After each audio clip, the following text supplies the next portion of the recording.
A turtle's shell is as much a part of its body as our rib cage is of ours. In fact, it is their rib cage, and their spine, and their vertebrae, and their sternum. Basically, a turtle's skeleton is inside out. And just like you can't take a skeleton out of a person, right? You can't take a turtle out of its shell either. But if you could, you'd probably be surprised by what you'd discover. Here's the inside of a turtle. That's Maria Wojciechowski, a biologist who's been studying turtle ecology for more than a decade. Here's your shoulder girdle. Notice how those hips and shoulders are actually inside the turtle's rib cage? Turtles are one of the only land animals on the planet with this feature. They're also some of the only animals that can breathe with their butts. You see, inside a turtle shell, a very particular respiratory system.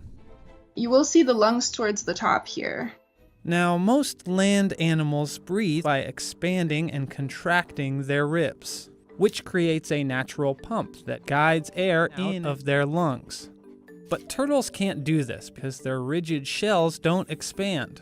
So instead, they rely on sheets of muscles within their shell to pump in oxygen through their mouths. That is, most of the time. Then there are other times when turtles breathe out the other end. More specifically, through what scientists call the cloaca. It's the same opening that turtles use to urinate, defecate, and lay eggs.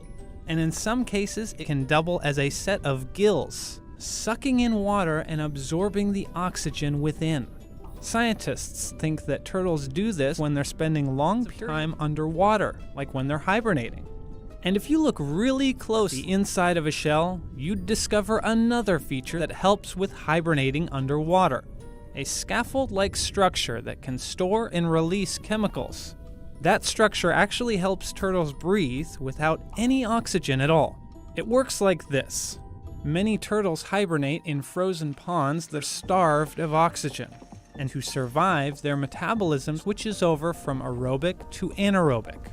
That means they stop using oxygen for energy and start using glucose instead, via a process called anaerobic respiration. And the byproduct of that is lactic acid. Now, theoretically, this acid could build up in a turtle's body and kill it. That's where the shell's structure comes in. It can absorb the lactic acid as well as release a bicarbonate to neutralize that acid. It's essentially Tums, but for turtles. So, as it turns out, having a shell is pretty handy for certain situations. In fact, scientists think that turtles originally got their shells for digging, likely more than 200 million years ago. They dig like really, really complex burrowing structures underground. And of course, shells are incredibly useful for defense against predators, no matter how fierce they may be. Turtles are amazing.